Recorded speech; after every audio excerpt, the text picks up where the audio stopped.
Hello and welcome to the Commander's Quarters, your Magic the Gathering source that helps you command your budget.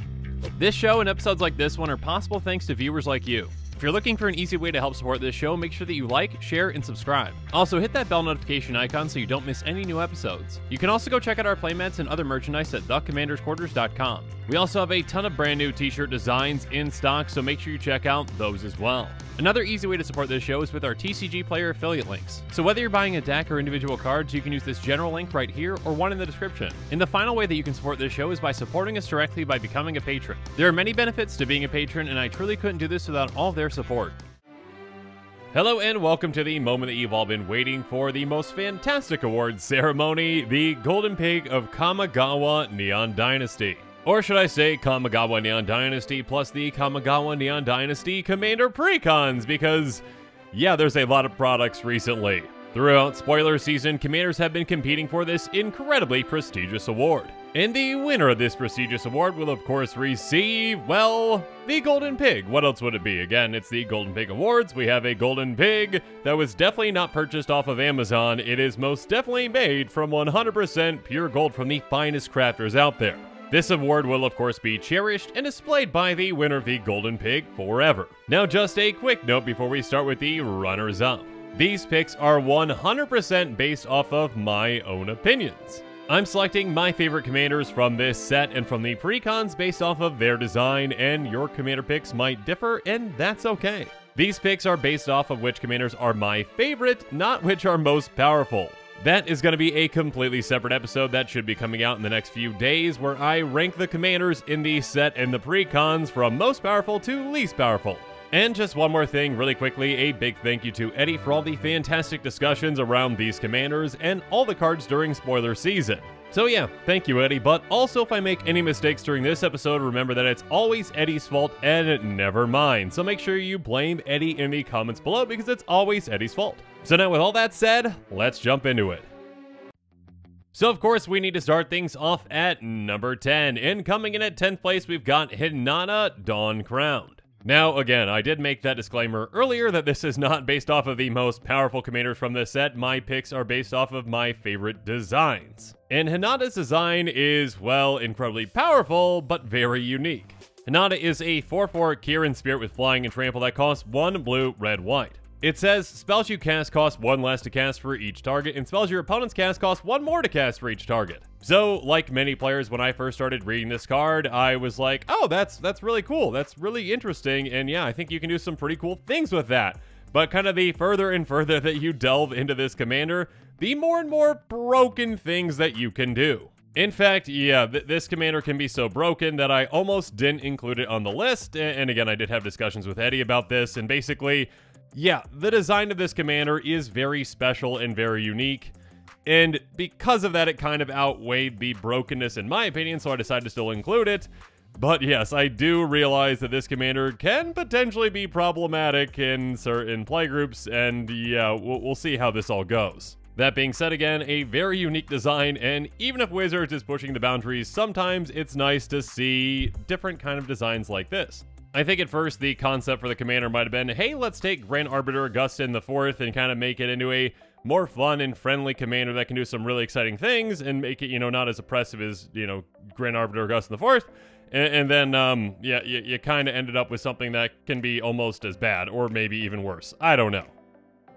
Regardless, of course, some cards that can work really well with this type of commander are cards like Launch the Fleet, Comet Storm, and Heliod's Intervention. Drive cards were actually the very first ones that I thought about when I saw the design for this commander, and I was like, oh cool, finally a home for Strive cards like Launch the Fleet, which doesn't see really any play in commander, but with this commander it can do some really exciting things. It's a sorcery for a white, and it's going to cost 1 more to cast for each target beyond the first of its Strive cost, but again with this commander, it basically negates that cost and says, hey, target as many creatures as you want with this. And it says, until end of turn, any number of target creatures gained whenever this creature attacks, put a 1/1 white soldier creature token on the battlefield tapped and attacking. So again, typically you'd have to pay 1 mana for every single one of those creatures, but again with Hinata, it's like, no, just pay the cost of the card, a single white mana, and you get this effect for all your creatures. Now on top of Strive, another type of card that came up was a multi-kicker card like Comet Storm. It's an instant for X, red, and it's got multi-kicker 1. It says choose any target, then choose another target for each time the spell was kicked. Comments from deals X damage to each of them. Typically, this would cost you a lot of mana to, again, dump mana into the X, and then also to target multiple things, but again with Hinata, it's like, no, choose any number of targets that you want. But the card that really can display Hinata's power, I think, is Heliod's Intervention. It's an instant for X, white, and it says choose 1, destroy X target artifacts and or enchantments, or target player gains twice X life. You're not going to be choosing that second one. Because, yeah, with Hinata, this is, hey, instant speed, pay white, and destroy any number of artifacts and or enchantments. Basically, hey, take out all of your opponent's artifacts and enchantments at instant speed, one-sided board wipe. Yeah, Hinata has a ton of potential. I mean, just even think about a card like Distorting Wake, which really didn't see that much play in Commander, but with Hinata, it's a sorcery speed Cyclonic Rift, essentially. It costs X, blue, and it says return X target non-land permanents to owner's hand, so again, Hinata just says, yeah, you can basically choose any number of targets and not have to pay that X, so bounce everything your opponents control except for their lands, for 3 mana. And of course, you can use Hinata in an offensive way. I mean, Hinata is already somewhat defensive because if your opponent tries to even like Swords to Plowshares, your commander, it's going to cost them an extra mana to target. But of course, you can also take advantage of cards like Eerie Interlude and just basically bounce your entire team for a single mana. It's an instant for 2 and a white, and it says exile any number of target creatures you control, return those cards to the battlefield under their owner's control to begin the next end step. So again, as long as you're targeting 2 creatures, you can bounce all of your creatures for a single mana. And of course, on top of that, I mean, even just consider counter spells like Arcane Denial, an instant for 1 and a blue, counter target spell's controller may draw up to 2 cards at the beginning of the next turn's upkeep. You draw at the beginning of the next turn's upkeep. Normally, this would cost 1 and a blue, but again with Hinata, because it's targeting something, which, counter spells do, it's going to just cost a single blue mana to counter any spell. Whereas your opponents, let's say they actually have a, actual counter spell, that costs blue, now it costs them 1 blue because they have to target your spell. So, yeah, now all their counter spells are essentially cancels. So Hinata makes your spells a lot more efficient, and your opponent's spells a lot less efficient, and yeah, that can be an incredibly powerful thing. That being said, again, though this commander is probably going to get pretty annoying to many players out there, and yeah, it seems to be pretty broken, I do think it's an interesting design at the end of the day, so it snuck into the Golden Pig Awards at number 10. But now let's move on from number 10, and on to number 9. And coming in at 9th place, we've got, well, what might be one of the weirdest commanders of all time with the Reality Chip. It's a 0/4 legendary artifact creature equipment jellyfish because that's a thing that costs 1 and a blue. It says you may look at the top card of your library anytime. As long as the Reality Chip is attached to a creature, you may play lands and cast spells from the top of your library, and it's got Reconfigure for 2 and a blue. Reconfigure is kind of like Equip. It's basically a way to attach to a creature or unattach to a creature for that cost. And of course, while it's attached to something, it is not a creature. So, yeah, I was really intrigued by the design of this commander. I mean, basically, it's a commander that you kind of don't want to be a creature. It does come into play as a creature, obviously, and gives you some value by letting you look at the top card of your library at any time, which can be, again, pretty impactful. But of course, the goal is to actually attach this to a creature, and it's not like, like many other equipment that actually pumps the creature, or, gives that creature a benefit. It just gives you an additional benefit. It's kind of like a future sight in your command zone that also isn't a creature when you don't want it to be, and yeah, there's some really interesting and unique things that you can do with this type of a commander.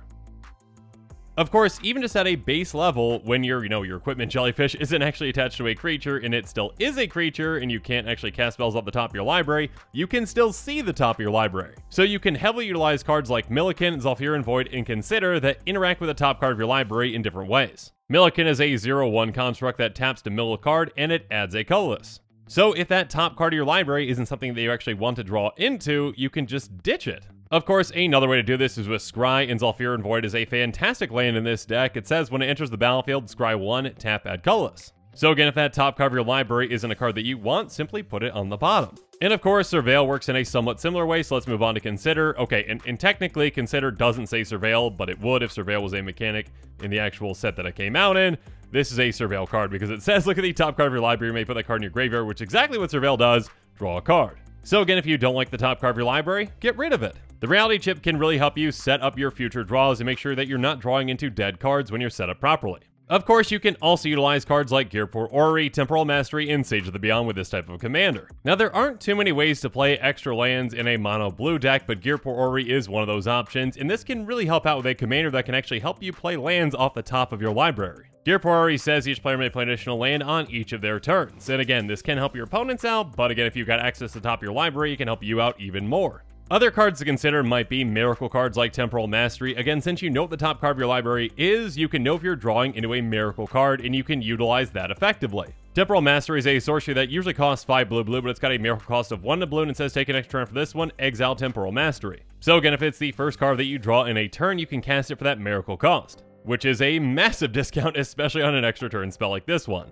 And speaking of discounts, Sage of the Beyond can actually help discount all of your spells essentially off the top of your library. It says spells you cast from anywhere other than your hand cost 2 less to cast. Obviously, when you're casting spells off the top of your library, that is not your hand, so yeah, you get a discount for casting them there. But yeah, overall, the Reality Chip as an equipment commander is just a very interesting take on what a commander can be. Again, you don't really want it to be a creature most of the time, you want to attach it to something else and then get a heavy benefit from it. But now let's move away from number 9 and on to number 8.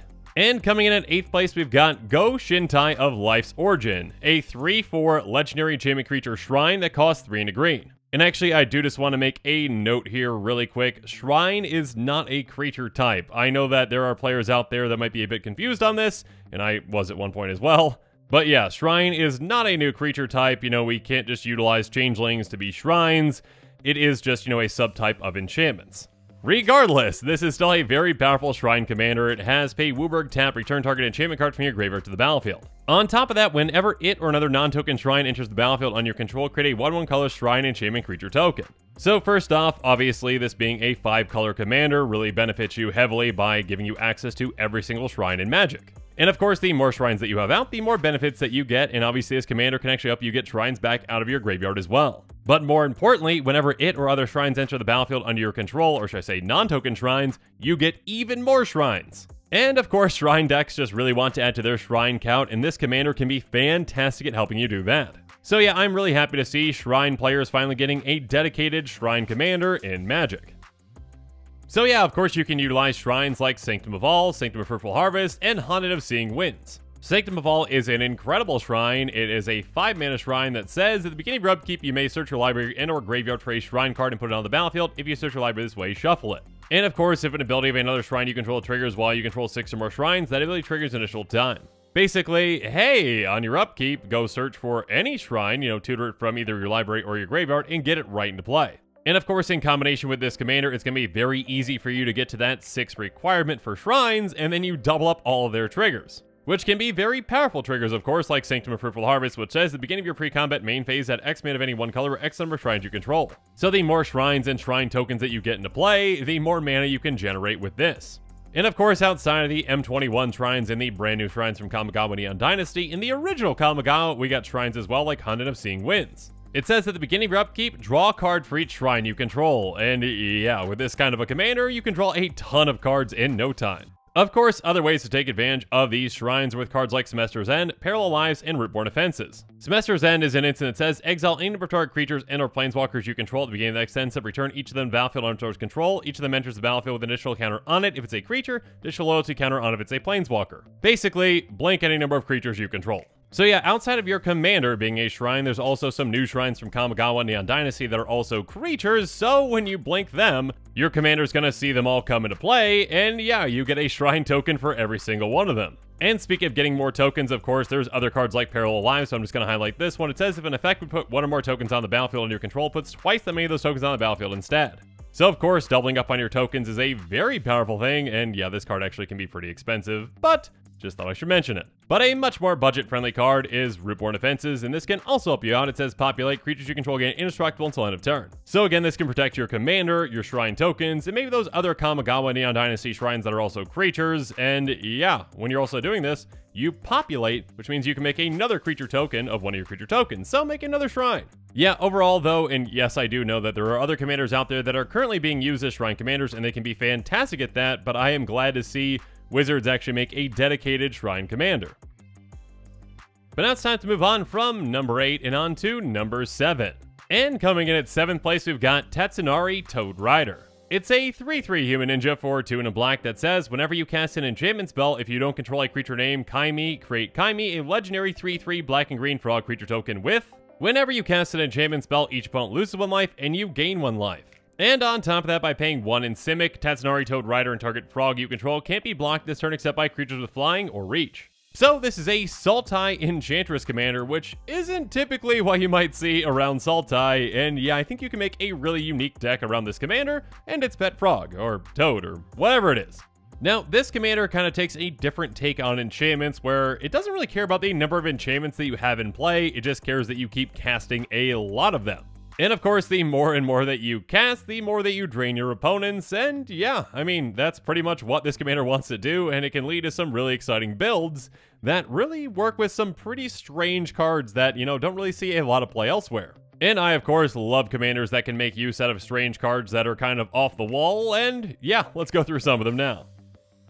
I mean, first up, some cards that are absolutely incredible in this deck are cards like Whip Silk and Shimmering Wings. These are both auras that just cost a single mana, again, green or blue, but they don't really do all that much. I mean, you know, Whip Silk makes it so that a creature can block as though it had flying, and Shimmering Wings actually gives flying, but that doesn't really matter. What does matter is that each of these have pay a single mana, again, Whip Silk is a green, Shimmering Wings is a blue, return it to its owner's hand. So these are enchantments that you can cast for a single mana and then bounce back to your hand for a single mana. So just by paying 2 mana, you get this out into play, you get it back, and again, if you don't have Kaimi in play the first time, you say, hey, cool, I just paid basically 1 mana to get Kaimi in play, I bounce this back to my hand, and then I can recast it if I want to start draining opponents. So after Kaimi is in play, each of these are basically pay 2 mana, drain each opponent 1. And of course, there are other types of enchantments that can come back to your hand as well in different ways, like Rancor. It's an aura that says enchant creature, and it just costs a green. It's going to give enchanted creature +2/+0 and trample, but the most important part for this deck is when it's put into a graveyard from the battlefield, you return Rancor to its owner's hand. So again, for just a single mana, we can either get Kaimi out, or, you know, start draining opponents. And if we can keep that creature dying, then we can keep getting this back and doing it over and over again.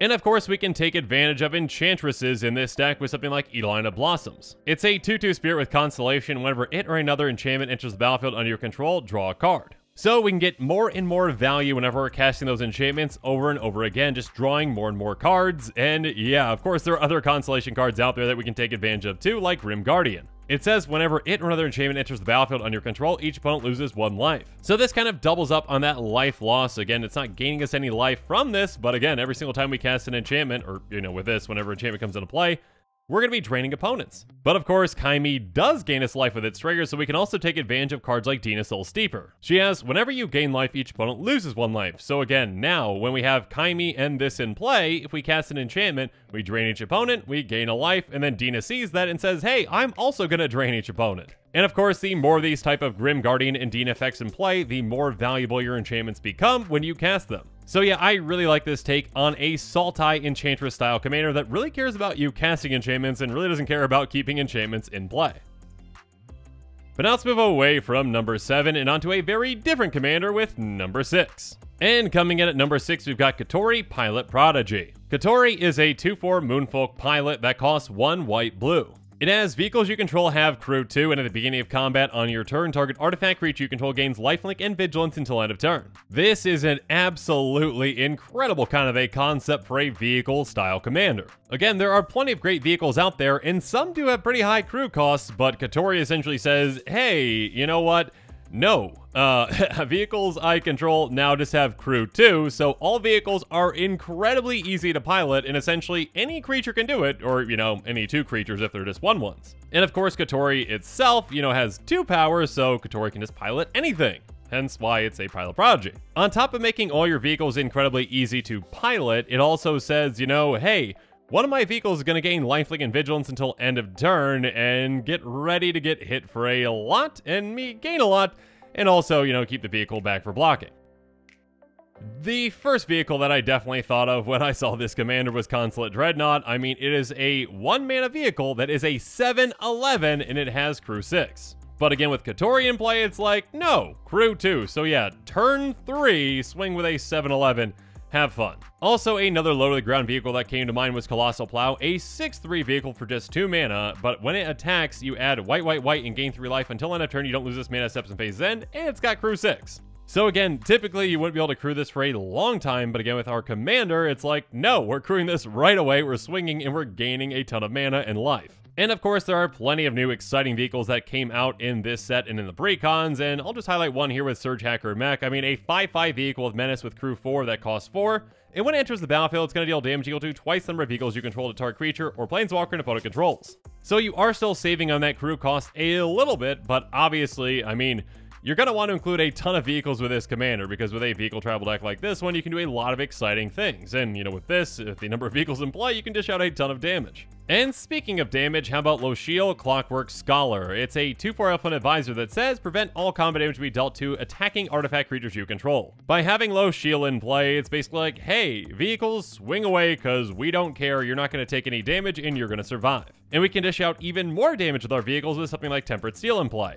It's a very low to the ground anthem, just costing 1 white, and it says artifact creatures you control get +2/+2. So this makes our vehicles hit even harder, and speaking of which, how about Feldar Retreat? It has landfall. Whenever land enters battlefield under your control, choose one, create a 2/2 white cat beast creature token, or put a +1 counter on each creature you control. Those creatures gain vigilance until end of turn. So again, we can either crew our vehicles up and then, you know, get a land into play and say, hey, we're getting counters on all of them, so they get slightly bigger, and they get vigilance, so we can swing and keep them back. Or, you know, when we get that land into play, we can basically just make another pilot. Okay, it's not a pilot. Yes, pilot is an actual creature type. It's a cat beast, but yeah, it's a 2/2, so it can pilot any of our vehicles, or should I say crew. I'm getting my words mixed up, you know what I mean. But yeah, I love the concept of a vehicle travel commander that makes vehicles a lot easier to crew, and you can do some really exciting things with that. But now let's move on from number 6 and on to number 5. And coming in at 5th place, we've got Setsuki, the Living Lore. Setsuki is a 1/3 human druid that costs green-white, and it has tap, put a lore counter each saga you control, activate only as a sorcery. On top of that, when Setsuki the Living Lore dies, choose up to 1. Return target saga or enchantment creature you control to its owner's hand, or return target saga card from your graveyard to your hand. So, as I mentioned before, I mean, we really haven't had a dedicated Shrine Tribal Commander, and we really haven't had a dedicated Saga Tribal Commander. Now, yes, again, I will mention that, of course, there are commanders out there that can be very effective with each of those types, but yeah, finally seeing, you know, the word Saga actually on a commander, you know, not in reference to Historic, is really, really impactful. And Setsuki can do some very powerful things with Sagas. I mean, yes, that death trigger is nice, basically helping you bounce back a Saga or an enchantment creature that essentially is probably a Saga in this deck, or a Saga from your graveyard to your hand. That can obviously give you some extra value. But more importantly, that tap ability can be absolutely incredible in the right Saga build. So of course, we can take even more advantage of that tap ability with things that untap this commander with things like 2 Arms and 1000-Year Elixir. And believe me, there are plenty of fantastic cards in these colors that help untap, but yeah, let's just highlight these two. 2 Arms is an instant that says, untap all creatures you control, it's going to draw us a card. So this untaps all of our creatures, including our commander, and it replaces itself for some extra value. And of course, speaking of extra value, tapping our commander to get an extra lore counter on all of our sagas is huge. Speaking of which, 1000-Year Elixir is a fantastic artifact that costs 3, and it says you may activate abilities of creatures you control as those creatures add haste, pay 1 to tap to untap target creature. So of course, this lets us tap our commander right away, which is fantastic, and on top of that, we just have to pay 1 mana to untap to tap again. And 1 mana on every single turn for an extra lore counter on all of our sagas is an incredible amount of value. And of course, in these colors, we've got access to a lot of sagas with things like Elspeth Conquers Death. Its first lore counter is exile target permanent and opponent controls with converted mana cost 3 or greater. Its second is non-creature spells your opponent's cast cost 2 more to cast until your next turn. And its third is return target creature or planeswalker card from your graveyard to the battlefield, putting a +1 counter on it or a loyalty counter on it.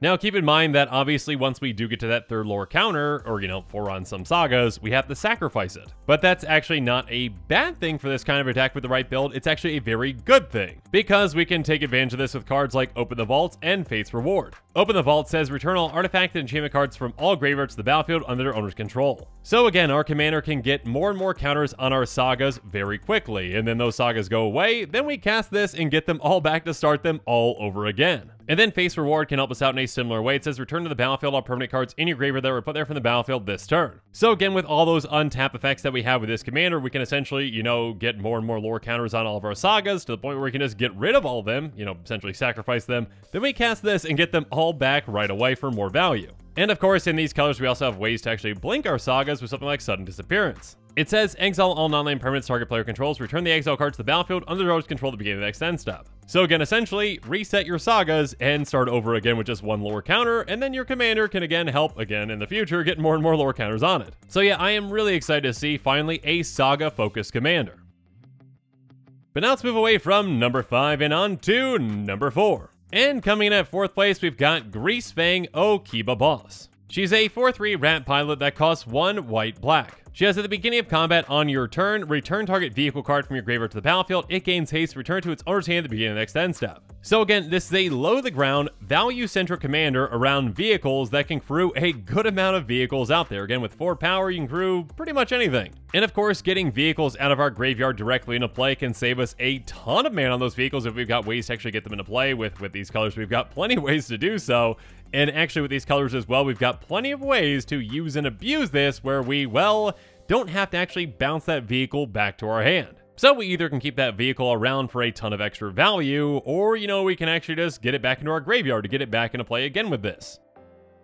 So whether we get Parhelion 2, or Sky Sovereign Console Flagship, or Conqueror's Galleon into our graveyard, we've got ways to really take advantage of them. Again, Parhelion 2 is a 5/5 legendary artifact vehicle that costs 6 white, and it has Flying, First Strike, and Vigilance, and it's got crew 4. And again, although it does cost 8 mana, if we can get it into our graveyard, our 3 mana commander can essentially cheat it into play for us. And of course, once we crewed up and attack with it, it says, well, when you attack with it, you get 2 4/4 white angel creature tokens with Flying and Vigilance that are attacking. So that is a ton of value out of that attack trigger, and yeah, our opponents are going to be in big trouble. Speaking of big trouble, Sky Sovereign Console Flagship is a 6/5 vehicle with flying that costs 5, and it has, when it enters the battlefield or attacks, it deals 3 damage to our creature, planeswalker, and opponent controls, and it's got crew 3. So by getting this out of our graveyard and into play, we can lightning bolt something, and then we can, you know, crew it up and then swing and lightning bolt something. And again, maybe that's the same thing to take it out if it's something bigger, or, you know, it could be separate things that we're taking out, or we can just ping some face. But perhaps the best vehicle combination with this commander is with Conqueror's Galleon.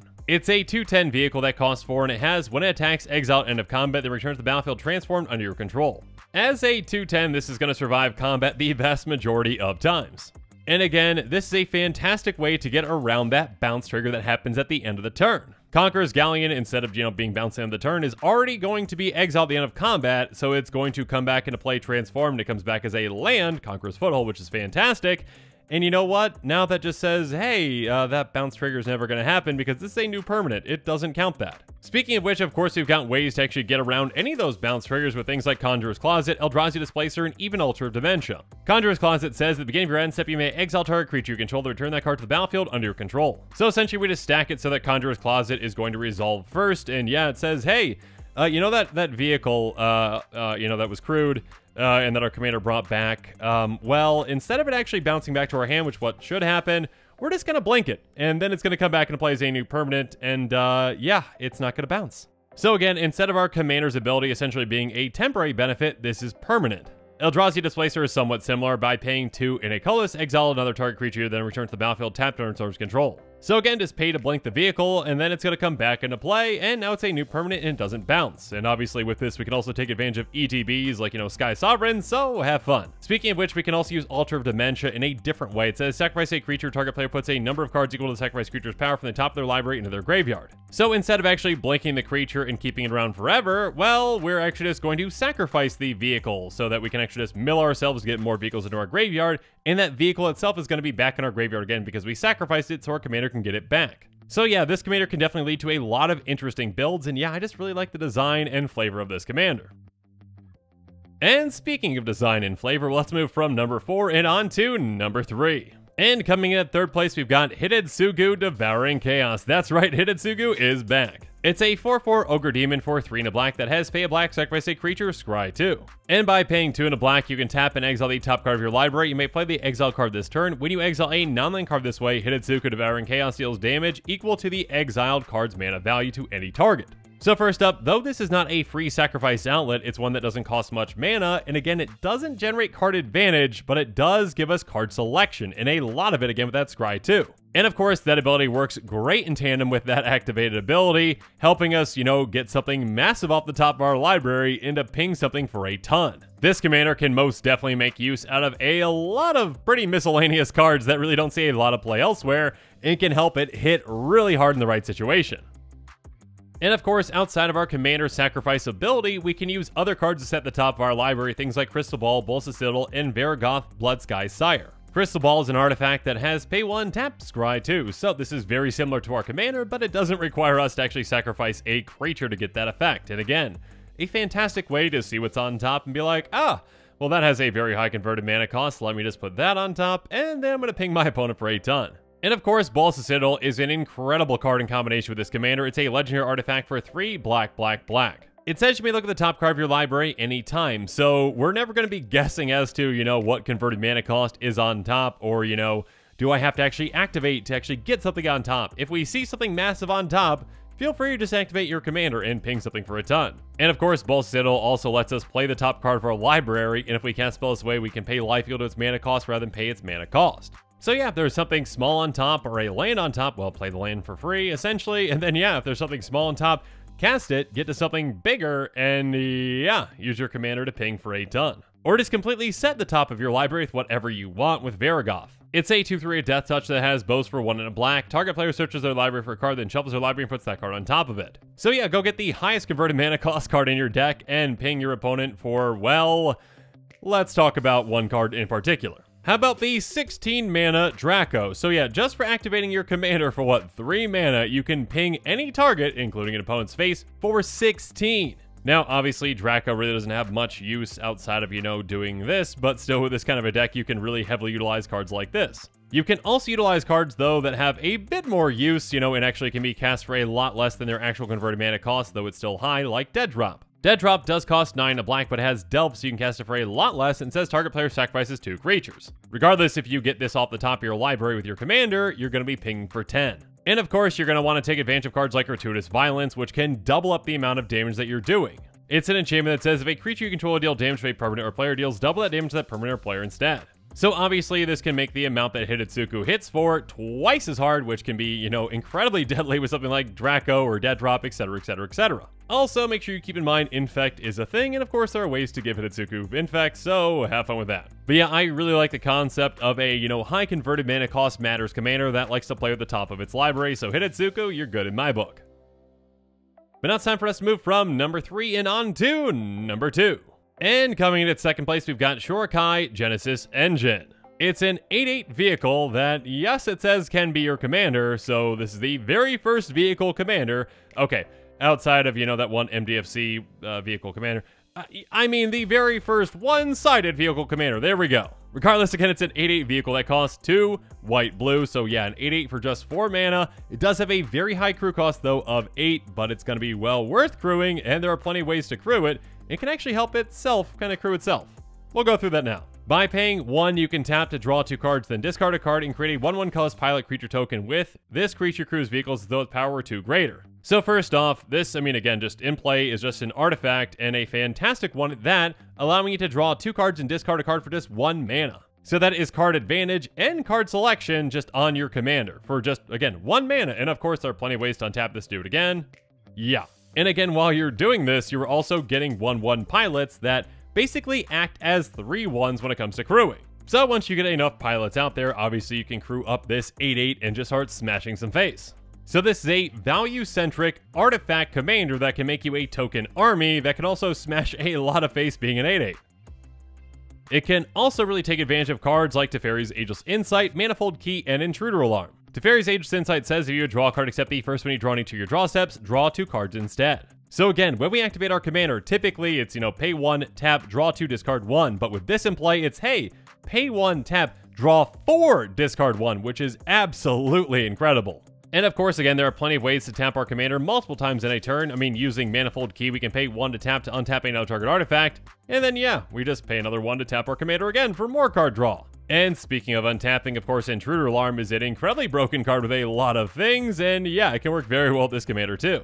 It's an enchantment that says creatures don't untap to their controller's untap steps, so whenever a creature comes into play, untap all creatures. So all you have to do is crew up your commander, make it into a creature, and then you basically can just activate it, again, for as much mana as you have, as many times as you want. Because when you pay 1 to, tap, draw 2, discard 1, create a pilot, that creature's going to come into play, and then it's going to trigger Intruder Alarm, and all creatures on tap, including your commander. So yeah, draw a ton of cards, make a pilot army, and have fun. Speaking of fun, you can also make your commander incredibly massive with something like Wizard class. It says you have no maximum hand size. When this class becomes level 2, draw 2 cards, and whenever you draw a card, put a +1 counter on target creature you control once it's level 3. So yeah, obviously level 1 can help you, but level 3 can be incredibly deadly, getting a ton of counters on your commander.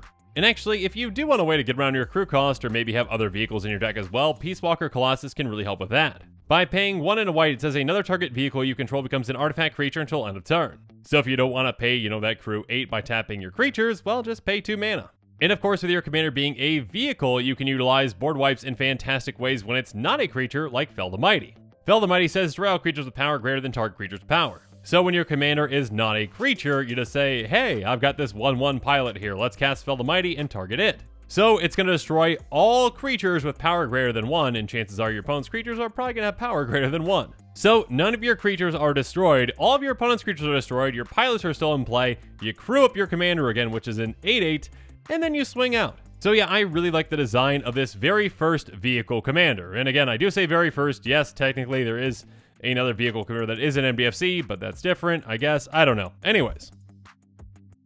Now for the moment that you've all been waiting for, though. We're moving on from number 2 and on to number 1. That's right, the Golden Pig of Kamigawa Neon Dynasty / the Commander Precons from Kamigawa Neon Dynasty. And the winner of the Golden Pig Award is Lightpaw's Emperor's Voice. That's right, a mono-white commander wins the Golden Pig. Lightpaws is a 2/2 Fox Advisor for 1 and a white. It has, whenever an aura enters the battlefield under your control, if you cast it, you may search your library for an aura card with mana value less than or equal to that aura and with a different name than each aura you control. Put that card onto the battlefield attached to Lightpaw's Emperor's Voice, then shuffle. This takes 2 things that are typically seen as weak in Commander, that being, a mono-white commander, and auras, and makes them into an incredibly powerful combination. Being able to tutor out essentially any auras in your deck can be an incredibly powerful thing. Yes, there is that mana requirement, but we'll talk about some ways to really take advantage of that, and yeah, there are some really powerful things that you can do with this.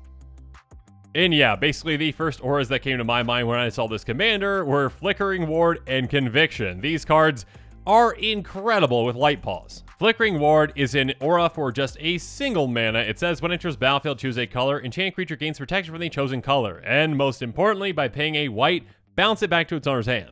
In combination with this commander, this is essentially, hey, pay 2 mana, go get any aura that costs 1 or less from your library and put it into play attached to your commander. And then pay 2 mana to do that again, and again, and again. And then Conviction is very similar, an aura for 1 and a white, so 1 mana more. It says enchanted creature gets +1/+3, and by paying a white, you bounce back to its owner's hand. So again, like Flickering Ward, this is essentially the exact same thing, but for 1 mana more, so it's basically like, hey, pay 3 mana, go tutor for any aura that costs 2 or less, and get it right into play. And we'll talk about here in a second ways to make this even more impactful, but yeah, there are a ton of low-to-the-ground effective auras out there, like, Hyena Umbra. It's an aura that's going to give enchanted creature ++1 in first strike and totem armor, so it protects the actual creature, and it just costs a single mana. This commander can give you a ton of value whenever you cast any aura, and yeah, basically you just cast any aura, you can go get Flickering Ward right away to just start things off. And of course, you can protect your commander with fantastic things like, I just mentioned Totem Armor, but also something like Shield of Duty and Reason. It's an aura for just a single mana that says enchanted creatures protection from green and from blue. And of course, you can make even more use out of cards like Conviction that have a higher mana cost. Again, I say higher converted mana cost, but it's 2, with something like Transcendent Envoy. It says aura spells you cast cost 1 less to cast, so again, Conviction is more like Flickering Ward, where it just costs 2 mana to go tutor out anything that costs 2 or less. And obviously, you can also utilize some fantastic finishers with something like a Sigil the Empty Throne. It says whenever you cast an enchantment spell, create a 4/4 white angel creature with flying. So again, by being able to just tutor out Flickering Ward, you basically have a way to make angels for just, 2 mana apiece. And of course, there are plenty of other fantastic ways to win with a commander like this, and yeah, just overall, I really love the design. So again, Lightpaws, congratulations on being the Golden Pig of Kamigawa Neon Dynasty. And Lightpaws, make sure you're looking out for that Golden Pig Award in the mail. Of course, I know that you will cherish it and display it forever. Again, a big thank you to all the commanders out there that competed for this prestigious award. Unfortunately, there could only be one winner, but luckily, or should I say unluckily, for the other commanders that were not mentioned in this episode, there is still one more award that is up for grabs. So make sure you're on the lookout for the next award ceremony with the Golden Toilet of Kamigawa Neon Dynasty / the Commander Precons. Who will win this other not-so-prestigious award? Well, tune in to find out. And of course, I hope that you enjoyed this episode, and as always, thanks again and have a good one.